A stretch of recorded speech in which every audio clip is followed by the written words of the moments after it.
Hello मेरे प्यारे दोस्तों, जीएस टाउन के आपके इस यूट्यूब चैनल पे आपका बहुत बहुत स्वागत है। तो जैसे हमारी मैथ की क्लासेस चल रही हैं जिसमें आप लोग मॉक टेस्ट कर रहे हैं, एमसीक्यू कर रहे हैं, प्लस का एक्सपेक्टेड क्वेश्चन कर रहे हैं।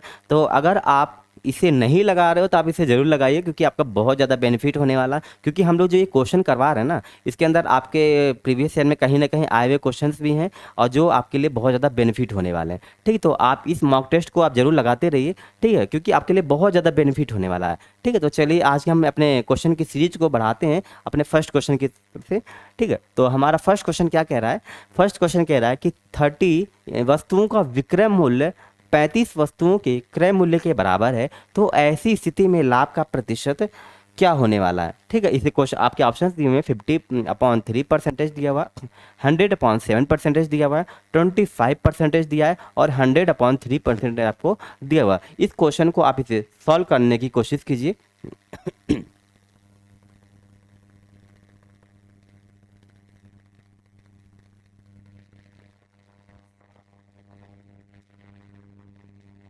यानी कि 30 वस्तु का विक्रय मूल्य 35 वस्तुओं के क्रय मूल्य के बराबर है, तो ऐसी स्थिति में लाभ का प्रतिशत हमें निकालना है। तो हम ये कह सकते हैं कि 30 वस्तुओं का जो विक्रय मूल्य है, यानी कि 30 वस्तुओं का विक्रय मूल्य यानी कि 30 एसपी, यानी कि 35 वस्तुओं के क्रय मूल्य के बराबर है, इक्वल टू 35 वस्तुओं के क्रय मूल्य के बराबर है, यानी कि 35 एसपी के इक्वल है। तो ऐसी परिस्थिति में लाभ का प्रतिशत जब हमें निकालना है तो हम क्या कह सकते हैं कि एसपी अपॉन सीपी कर लेंगे। तो यहाँ तक कोई दिक्कत नहीं। अब सीपी यानी कि यहाँ पे 35 हो जाएगा, यहाँ पे कितना हो जाएगा 30 होगा, 5 सते 35 और 5 छके 30। यानी कि अगर हम बात करें एसपी और सीपी का जो रेशियो आ रहा है कितना आ जाएगा 7/6 आ रहा है। तो इसने पूछा है ऐसी स्थिति में लाभ का प्रतिशत निकालना है। तो लाभ के प्रतिशत की अगर हम बात करें कितने का हो रहा है, यानी कि एक का, ठीक, किसके रिस्पेक्ट में? सीपी के रिस्पेक्ट में बात होती है 1/6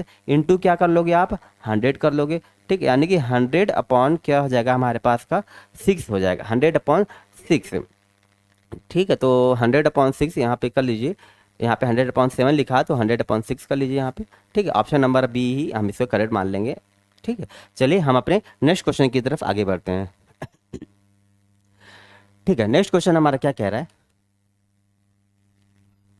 अच्छा, इसे आप काट लीजिए या तो फिर हो जाएगा हमारा सॉल्व। यानी कि 2 तिया 6, 2×5 10, यानी कि 50/3 हो जाएगा। 50 अपॉन कितना जगह 50/3 ऑप्शन नंबर आपका हो जाएगा। ठीक है, तो नंबर सेकंड क्वेश्चन की तरफ आगे बढ़ते हैं।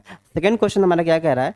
कह रहा है कि ए किसी कार्य को 25 दिनों में पूरा कर सकता है, जबकि बी इसी कार्य को 3/4 भाग 15 दिनों में कर सकता है। उन्होंने 10 दिनों तक एक साथ कार्य किया है और सी ने क्या किया, कार्य को, शेष कार्य को 1 दिन में पूरा किया। बी और सी एक साथ कार्य 3/4 भाग कितने दिनों में पूरा कर सकते हैं? आपके ऑप्शंस हैं 3, 5, 4, 6। इसे ट्राई कीजिए क्वेश्चन को सॉल्व करने की।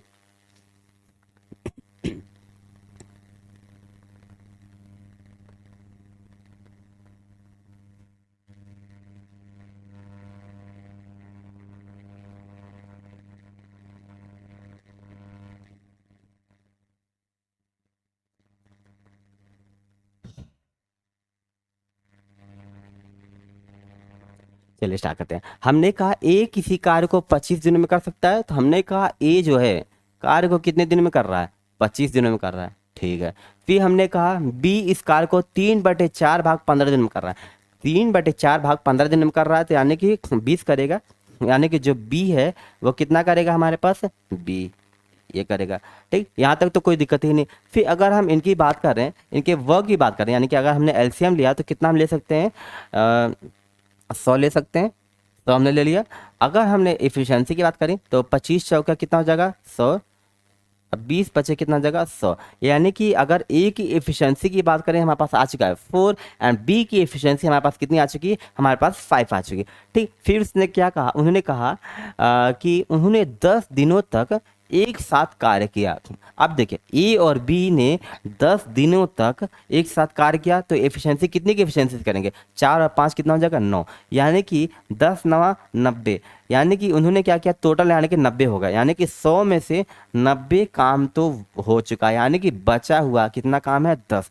अब उन्होंने कहा सी ने शेष कार्य को एक दिन में पूरा किया।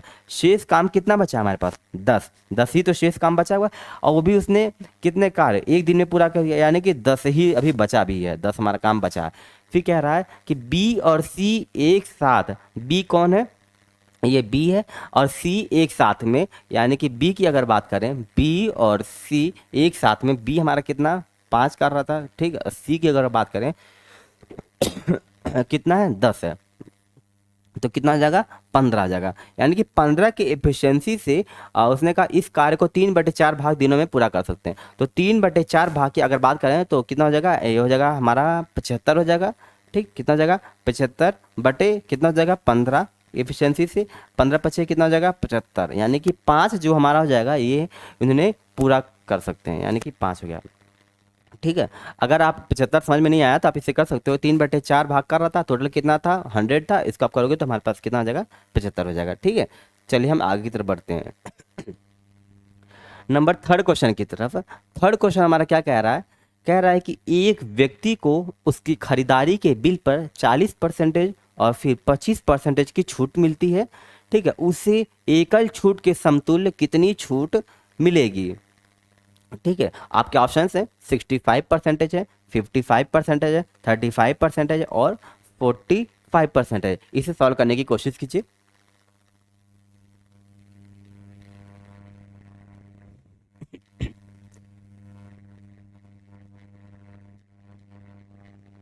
चलिए स्टार्ट करते हैं। हमने कहा एक व्यक्ति को खरीदारी के बिल पर 40% की छूट मिल रही है, ठीक है, और फिर 25% की छूट मिल रही है। तो देखिए क्रमागत की कोई चीज़ की हम बात हो रही है तो हमने उसमें बताया था कि आपको उसमें एक फार्मूला लगा सकते हो ना, कि x plus y plus x y upon 100, ये आप लगा सकते हो, ठीक है। अब देखिए उसने कहा क्या, उसे छूट मिल रही है, तो आप उसे कह सकते हो, यानी कि खरीदारी के बिल पर 40% का छूट मिल रहा था, ठीक है। फिर उसे कितना मिल रहा था, 25% छूट पे मिल रहा था। इसे माइनस करेंगे कितना होगा, 40, और कितना हो जाएगा 25, और डिवाइड कर लेंगे कितना, 100 से। 100 से कर लिया हमने, तो ये कितना हो जाएगा ये जगह 5, और ये कितना हो जाएगा 6, 65 हो जाएगा। माइनस का इसको कर देंगे, यानी 25 चौका कितना हो जाएगा, 100 हो जाएगा, एक जीरो लगा दीजिए, ये कितना हो जाएगा 100, 2 जीरो से 2 जीरो कट गया, 65 यानी कि 65 माइनस 10 कितना हो जाएगा हमारे पास का, 55, कितना हो जाएगा हमारे पास का, 55 आ जाएगा, ठीक है। यहाँ पे लिख दीजिए 55, यानी कि जो उसे एकल छूट मिली हुई है, समतुल्य कितनी छूट मिली है, 55 की मिली हुई है। ऑप्शन नंबर आपका बी करेक्ट हो जाएगा, ठीक है। नंबर फोर्थ क्वेश्चन की तरफ हम आगे बढ़ते हैं नंबर फोर्थ क्वेश्चन क्या कह रहा है, दो संख्याएं हैं 3:5 के अनुपात में है। यदि प्रत्येक संख्या में 9 घटाया जाता है तो अनुपात 5:9 हो जाता है। तो बड़ी संख्याएं बताइए फाइंड द बिगर नंबर, ठीक। आपके ऑप्शन है 108, 72, 90 और 54 है। इसको सॉल्व करने की कोशिश कीजिए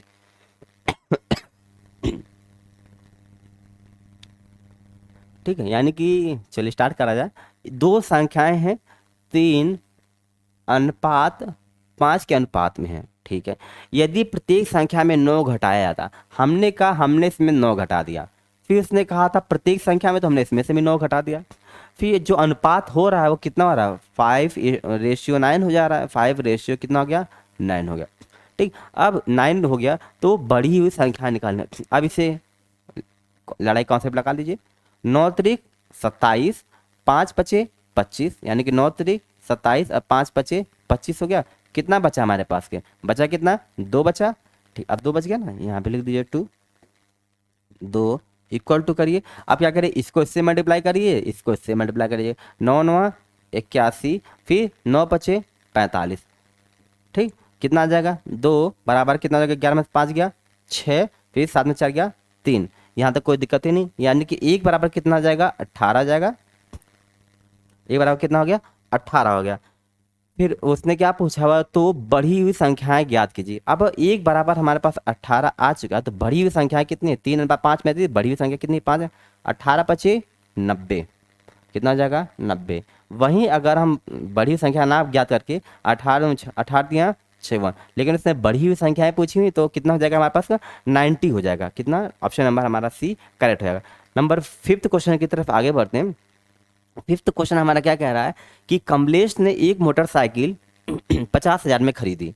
ठीक है, अब 50,000 में जब उसने खरीद ली है तो उसने क्या किया, 70,000 में इसे बेच भी दिया है। तो मोटरसाइकिल पर कितने प्रतिशत का उसको लाभ हुआ है? ठीक, इसे कोशिश कीजिए सॉल्व करने की। चलिए करते हैं हम लोग। यानी कि कमलेश ने मोटरसाइकिल को 50,000 में खरीदा। हमने कहा जो कमलेश है उसने 50,000 में खरीद लिया अगर, और 70,000 में ही उसने बेच भी दिया, 70,000 में बेच भी दिया, 50,000 में खरीदा, 70,000 में उसने बेच दिया, प्रॉफिट हो रहा है। यानी कि बेच दिया तो मोटरसाइकिल पे कितने प्रतिशत का लाभ हुआ? अगर हम लाभ की बात कर रहे हैं तो कितने परसेंट का, यानी कि 70 50 कितना जगह 20,000 का लाभ। किसके रिस्पेक्ट में? सीपी के रिस्पेक्ट में बात होती है। तो सीपी कितना है 50,000 इंटू कितना हो जाएगा हमारे पास कितना हो जाएगा हमारे पास के 100 हो जाएगा। यहाँ तक तो कोई कोई दिक्कत ही नहीं होगी आपको। ठीक है, फिर अगर हम इसको बात करते हैं कितना हो जाएगा, इसको काट लीजिए। ठीक है, फिर 5 दूनी 10 और 2 दूनी 4, यानी कि 2 दूनी 4, यानी कि 40% का हमारा क्या हो जाएगा, यानी कि 40% का हमारे पास कितना प्रतिशत का लाभ हो जाएगा। नंबर 6 क्वेश्चन की तरफ आगे बढ़ते हैं। 6 क्वेश्चन क्या कह रहा है, चीनी की कीमत में 24% की बढ़ जाती है। ठीक, एक व्यक्ति अपने व्यय में केवल 18% बढ़ाना चाहता है, उसे अपनी खपत में लगभग कितने प्रतिशत की कमी करनी चाहिए? आपके ऑप्शंस हैं 5.3%, 4.6%, 5.1% एंड 4.8%। इसे सॉल्व करने की कोशिश कीजिए।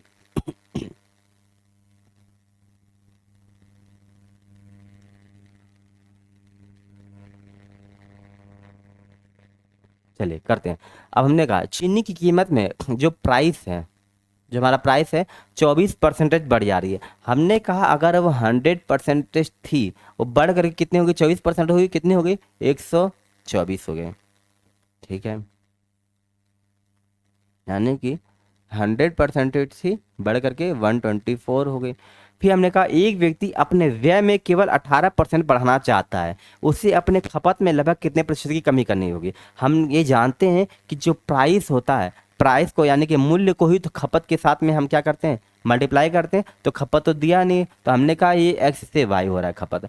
फिर उसने कहा व्यक्ति अपने व्यय में केवल 18% बढ़ाना चाहता है, यानी कि जो व्यय है उसका यहाँ पे व्यय, उसमें 18% बढ़ाना चाह रहा है, यानी कि 100 से वो 118 करना चाह रहा है। ठीक, करना चाह रहा है। अब उसे निकालना क्या है, तो खपत में कितने प्रतिशत की कमी करनी चाहिए उसे। अगर हमने इसे क्या कर सकते हैं, काट सकते हैं नीचे ऊपर नीचे। अगर हम x और y की बात करते हैं तो x इक्वल्स टू कितना हो जाएगा 124, कितना हो जाएगा 124। वहीं y कितना हो जाएगा 11, हमारे पास कितना हो जाएगा 8 हो जाएगा। ठीक, 118 होगा। अब हम आगे जब हम सॉल्व कर रहे हैं तो हमारे पास कितना हो जाएगा, ये हो जाएगा, इसको सॉल्व कर लीजिए।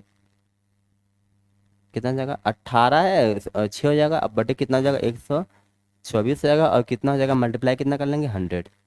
ठीक, यहाँ तक कोई दिक्कत ही नहीं।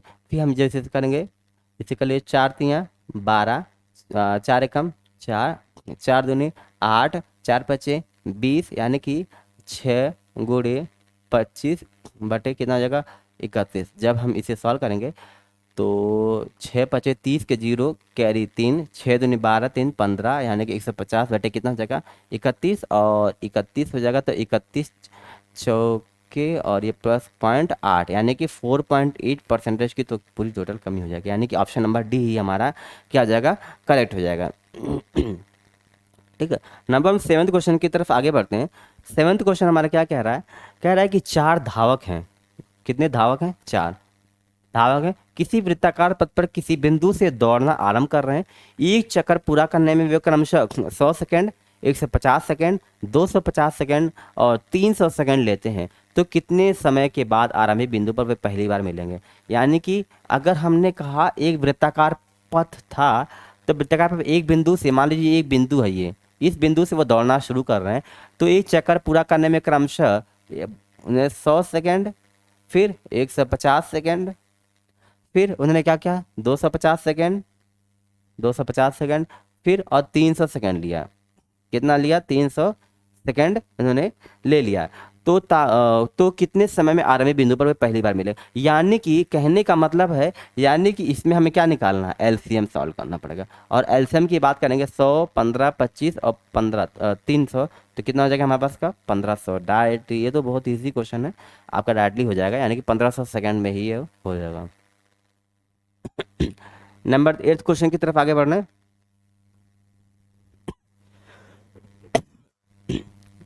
नंबर 8 क्या कह रहा है, एक बंद ठोस बेलन के आधार की त्रिज्या और ऊंचाई का योग 12.5 सेंटीमीटर है। यदि बेलन का कुल पृष्ठीय क्षेत्रफल 275 सेंटीमीटर स्क्वायर है तो इसकी त्रिज्या कितनी होगी। आपके ऑप्शन हैं 3.5 सेंटीमीटर, 5 सेंटीमीटर, 7 सेंटीमीटर और 3 सेंटीमीटर। इसे करने की कोशिश कीजिए।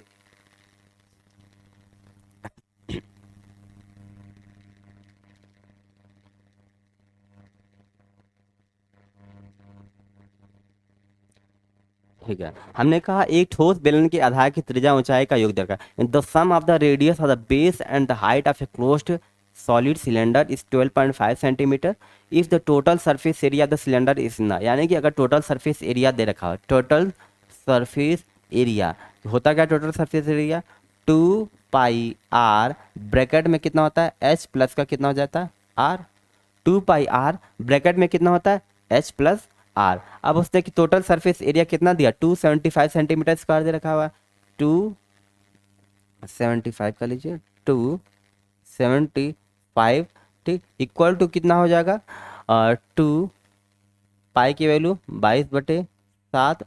हमें निकालना क्या है, इसकी त्रिज्या निकालनी, यानी कि आर।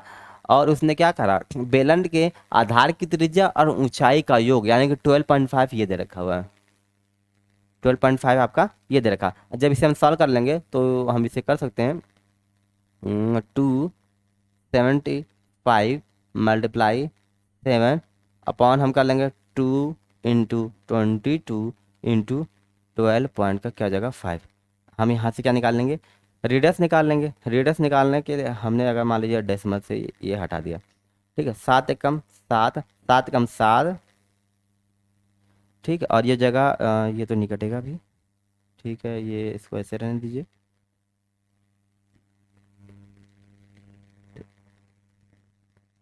ठीक है, 22 हो जाएगा, ये कितना है 12.5, ठीक है, 12.5 हो गया। अब इसे काट लीजिए, 2 कम 2, 2 × 5 = 10 हो गया, ठीक है। और ये हो जाएगा इसको हटा दिया आपने, यानी कि 5 दूनी 10, 5 × 5 = 25, 5 × 5 = 25 और 25 और 5 × 5 = 25, ठीक है। और 11 दूनी 22, 11 × 5 = 55, 11 × 5 = 55 हो गया। और ठीक है 5, 5 × 5 = 25, यानी कि हो जाएगा R ये हो जाएगा 7/2, ये 7 हमारा कटा नहीं है, ठीक है।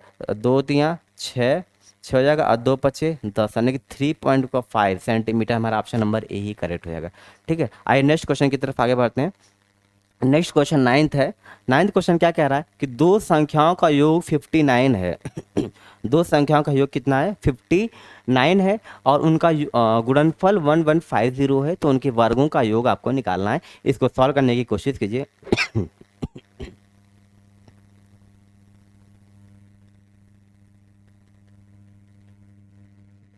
ठीक है, यानी कि दो संख्याओं का योग 59 है, तो हमने कहा a प्लस b का योग कितना है 59 है, ठीक। उनका गुणनफल 1150 है, यानी कि इनके गुणनफल की बात कर रहे हैं तो कितना हमारे पास है 1150 है, ठीक है। उनके वर्गों का योग आपको निकालना है, तो हम कह रहे हैं कि अगर हम a प्लस का b का होल स्क्वायर निकालना चाह रहे हैं तो क्या हो जाएगा a² प्लस का b² प्लस का 2ab, a प्लस बी का होल स्क्वायर मतलब क्या हो गया, यानी कि 59 का whole square equal to a² क्या हो जाएगा आपके पास a² plus b² plus 2 × ab की वैल्यू कितनी है हमारे पास 1150, ठीक है, 1150 हो जाएगा, ठीक। अगर हम इसकी बात करें कितना हो जाएगा 3481 माइनस कितना हो जाएगा, ये हो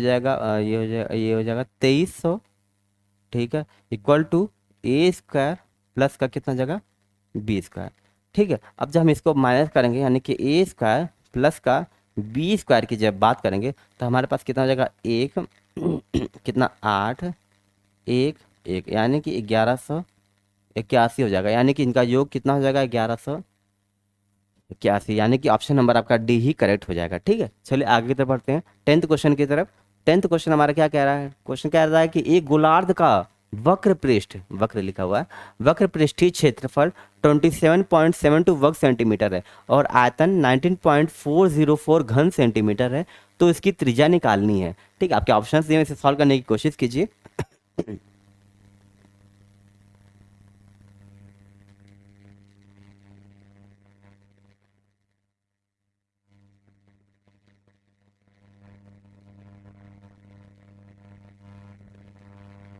ठीक है, हमने कहा गोलार्ध का वक्र पृष्ठीय क्षेत्रफल कितना होता है, 2 पाई आर स्क्वायर, और 2 pi are square equal to कितना दे रखा हुआ है, 27.72 उसने दे रखा हुआ है,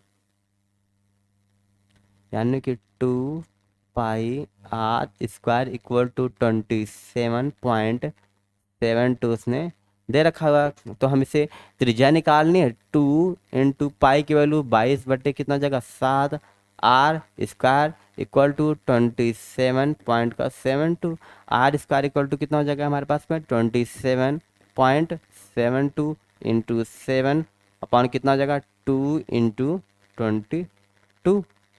अगर हम यहाँ से डेसिमल हटाना चाहें तो इसे हम ये लिख सकते हैं, यानी कि आर स्क्वायर हमारे पास कितना हो जाएगा, जब इसे सॉल्व कर लेंगे हम तो 2 एकम 2, 2 एकम 2, 2 तियाँ 6, 2 बटे 16, 2 छक्के 12। ठीक है, 2 छक्के 12 हो जाएगा, यानी कि जब इसे सॉल्व करेंगे पूरा तो हमारे पास आ जाएगा 4.2, और आर इक्वल टू जब निकालोगे तो रूट में 4.2 आपका हो जाएगा, आर इक्वल टू कितना हो जाएगा, रूट में 4.2, दैट मीन्स 2.1 सेंटीमीटर, आपका ऑप्शन नंबर बी आपका करेक्ट होगा। ठीक है, नंबर 11th क्वेश्चन की तरफ आगे बढ़ते हैं। 11th क्वेश्चन क्या कह रहा है, यदि दूध की कीमत 60 रुपये प्रति किलोग्राम से बढ़कर 70 रुपये प्रति किलोग्राम हो जाती है तो किस प्रतिशत से व्यक्ति को दूध की खपत कम करनी चाहिए ताकि व्यय समान रहे। आपके options A B C D दिए हुए हैं, इसको सॉल्व करने की कोशिश कीजिए। ठीक है, चलिए करते हैं। यदि दूध की कीमत 60 रुपये प्रति किलोग्राम से बढ़कर 70 रुपये प्रति किलोग्राम हो जा रहे हैं, यानी कि 60 रुपये किलोग्राम से प्रति किलोग्राम से बढ़कर 70 रुपये प्रति किलोग्राम हो जा रहे हैं, यानी कि 0 से 0 कैंसिल करके, यानी कि 6 से 7 हो गया। अब जब 6 से 7 हो गया, दूध की कीमत हो गई, तो बढ़ जाती है, तो किस प्रतिशत व्यक्ति को दूध की खपत को कम करनी चाहिए, तो खपत यानी कि जस्ट इसका उल्टा हो जाएगा, कितना हो जाएगा, 7 से 6 हो जाएगा, यानी कि तो ताकि व्यय समान रहे, यानी कि कितना हो रहा है, 7 से 6, यानी कि एक किसके रिस्पेक्ट में बात हो रही है, 7 के, कितना हो जाएगा, 7 मल्टीप्लाई 100, 100/7, 100/7 कितना था, 14/28%।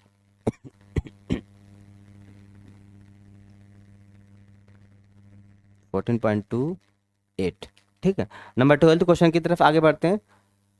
12th क्वेश्चन हमारा क्या कह रहा है कि जब 920 को 60% बढ़ाया जाता है तो कितना प्राप्त होगा। देखिए, अगर हम 60% बढ़ाने की बात करते हैं, इसको अगर हमने फ्रैक्शन में कन्वर्ट करना कितना जाएगा, 3/5 बढ़ाने की बात की है इसने, बढ़ाने की बात की तो कितना हो जाएगा, 5 से 8 ही तो हो जाएगा, बढ़ाने की बात हो रही है ना। ठीक है, यानी कि ठीक है 8/5, तो कोई दिक्कत तो नहीं, क्यों, क्योंकि 920 को 60% बढ़ाया जा रहा था, तो यानी कि 3/5 हो गया, इंक्रीमेंट कर दिया, यानी कि 8/5 हो गया। अब 8/5 हो गया और 920 हो गया। ठीक है, ठीक है, चलिए इसे सॉल्व कर लेते हैं। 5 एकम 5, 5 एकम 5, 4, 5/40, और 2 5 चौके 20, यानी कि 184 × 8, 8 चौक 32 का, 2 कैरी 3, 8 × 8 = 64, और 67 के साथ कैरी 6, 8 एकम 8 और 14, यानी कि 1472 का प्राप्त होगा। 1472 ऑप्शन नंबर बी आपका करेक्ट हो जाएगा। नंबर 13 क्वेश्चन की तरफ आगे बढ़ते हैं। 13 क्वेश्चन तो क्या कह रहा है कि ये गोले का आयतन दूसरे से 8 गुना है और उनके सतह का क्षेत्रफल का अनुपात होगा। इसके सॉल्व करने की कोशिश कीजिए।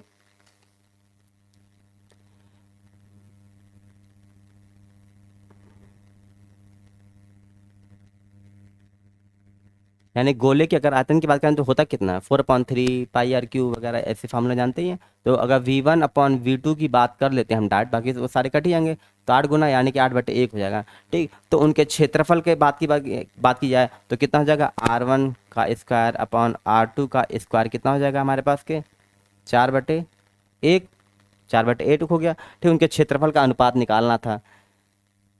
ठीक है, तो रेडियस की अगर हम बात कर लेते हैं, R1/R2 इक्वल टू हमने कर लिया कितना, 2/1।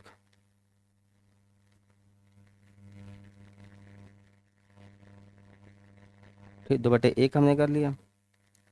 तो कितना हो जाएगा हमारे पास, इसने पूछा क्या, तो उनके क्षेत्रफल का अनुपात पूछा हुआ, तो क्षेत्रफल का अनुपात कितना हो जाएगा, 4/1, क्योंकि R1² होता है ना। ठीक है, ऑप्शन नंबर आपका डी करेक्ट हो जाएगा। आज का 14th क्वेश्चन और आज का लास्ट क्वेश्चन हमारा क्या कह रहा है कि आपने एक धन पूर्णांक को 21 से गुणा किया और दूसरे को 18 से, दोनों गुणनफलों को फिर जोड़ दिया, तदनुसार प्राप्त योग कौन सा होगा, 2009 होगा या 2007 होगा, 2006 होगा या फिर 2008 होगा। इसको कोशिश कीजिए करने की।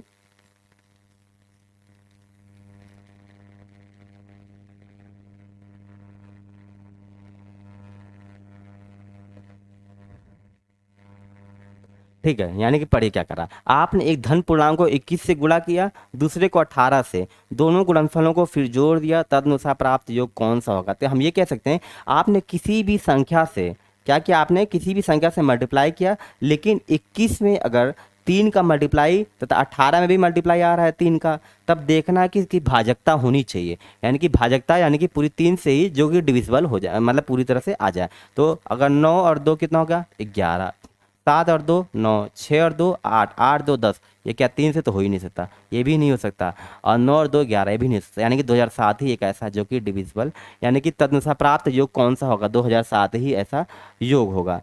ठीक है। ठीक है, तो आज की हमने क्वेश्चन की जो सीरीज थी इसमें हमने 14 क्वेश्चन किए। ठीक है, तो आपको आप हमारे यूट्यूब चैनल को लाइक सब्सक्राइब और दोस्तों तो शेयर कीजिए। ठीक, और अगर इफ़ कोई क्वायरी होती, कोई दिक्कत होती, परेशानी होती है, तो आप ज़रूर इसे कमेंट बॉक्स में पिन कर सकते हैं। ठीक है, और अगर आपको कोई लेक्चर वीडियो चाहिए कि मतलब कि सर इस टॉपिक से हमें पढ़ना है, तो आप उस पर ज़रूर हमें कमेंट बॉक्स में बता सकते हैं। ठीक है, हम उस पर ज़रूर इसको लाने की कोशिश करेंगे पूरी तरह से। ठीक है, और हमारे इस यूट्यूब चैनल को लाइक सब्सक्राइब और दोस्तों तो शेयर कीजिए। ठीक है, धन्यवाद।